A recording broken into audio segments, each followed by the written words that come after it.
हिंदू धर्म में शनि प्रदोष व्रत का बहुत अधिक महत्व है। इस व्रत के शनिवार के दिन पड़ने के कारण यह व्रत शनि देव को समर्पित होता है। ऐसी मान्यता है कि प्रदोष काल में यदि प्रदोष व्रत के दिन भगवान भोलेनाथ के साथ साथ शनि देव की पूजा अर्चना की जाए तो इससे जातक के शनि दोष दूर होते हैं और जीवन में सुख समृद्धि आती है। जीवन में यदि किसी प्रकार का कोई भी कष्ट हो तो वह प्रदोष व्रत करने से दूर होता है। प्रदोष काल में शनि देव की पूजा सूर्यास्त के बाद की जाती है।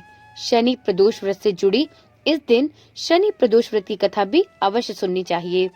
इन कथाओं में बताया गया है कि किस तरह महादेव और शनि देव की कृपा से व्यक्ति के सभी कष्ट दूर होते हैं।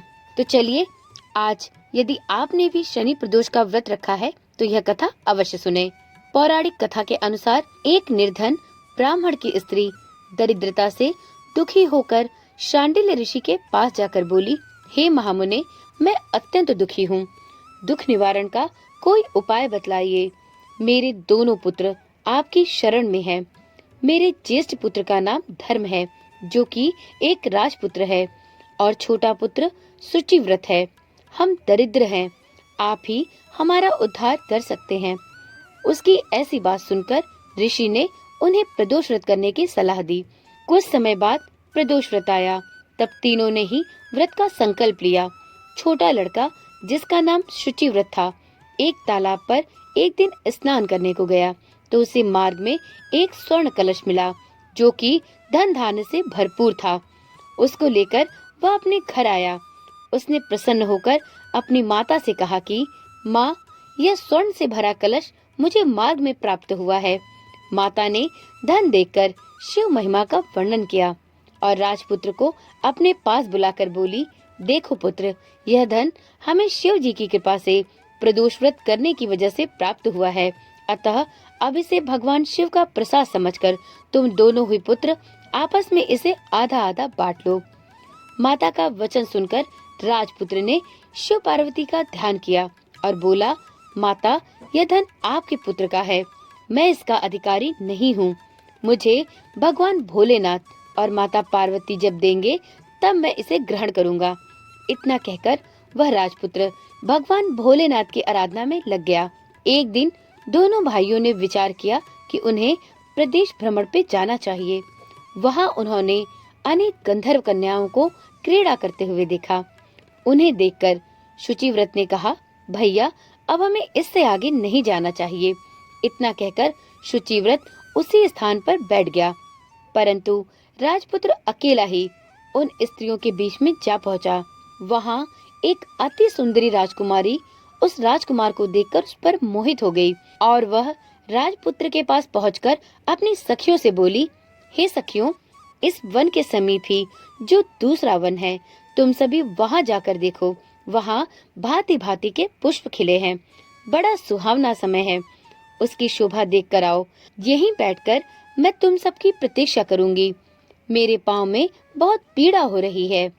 यह सुनकर सभी सखियां दूसरे वन में चली गईं और वह राजकुमारी उसी वन में अकेली बैठी हुई उस सुंदर राजकुमार को देखती रही। इधर राजकुमार भी कामुक दृष्टि से उसे निहारने लगा।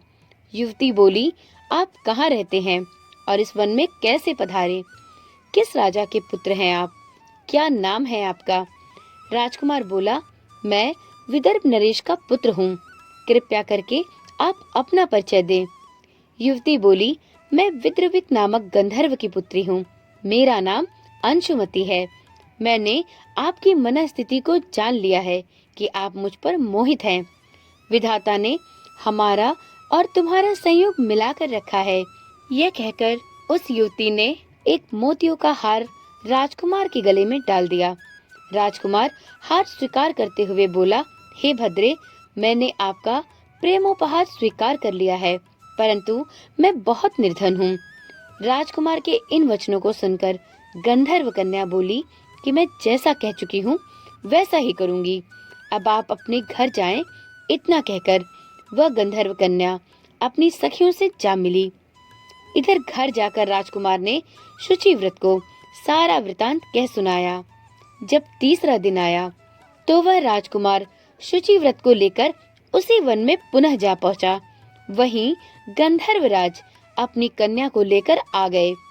इन दोनों राजकुमारों को देख उन्हें आसन देकर गंधर्व नरेश ने कहा कि मैं कैलाश पर गया था। वहाँ शंकर जी ने मुझसे कहा है कि धर्मगुप्त नाम का एक राजपुत्र है जो इस समय राज्य विहीन और निर्धन है। मेरा वह परम भक्त है।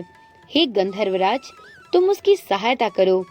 मैं महादेव जी की आज्ञा से इस कन्या को आपके पास लाया हूँ।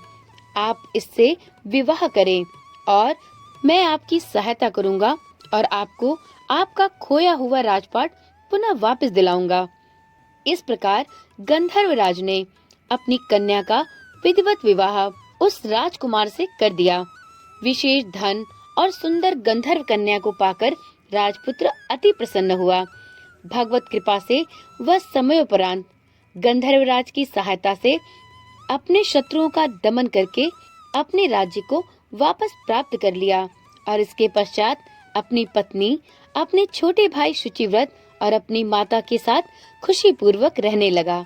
तो एक बार प्रेम से बोलिए, भगवान भोलेनाथ की जय, शनि देव की जय।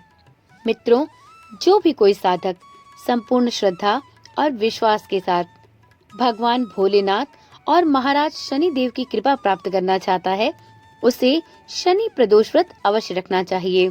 इस व्रत को करने से व्यक्ति के सभी दुख संताप दूर होते हैं और जीवन में आई सभी परेशानियां दूर होती हैं। तो चलिए मित्रों, आज की वीडियो और आज की यह कथा यहीं पर समाप्त होती है। फिर मिलते हैं एक ऐसी ही नई और रोचक जानकारी के साथ।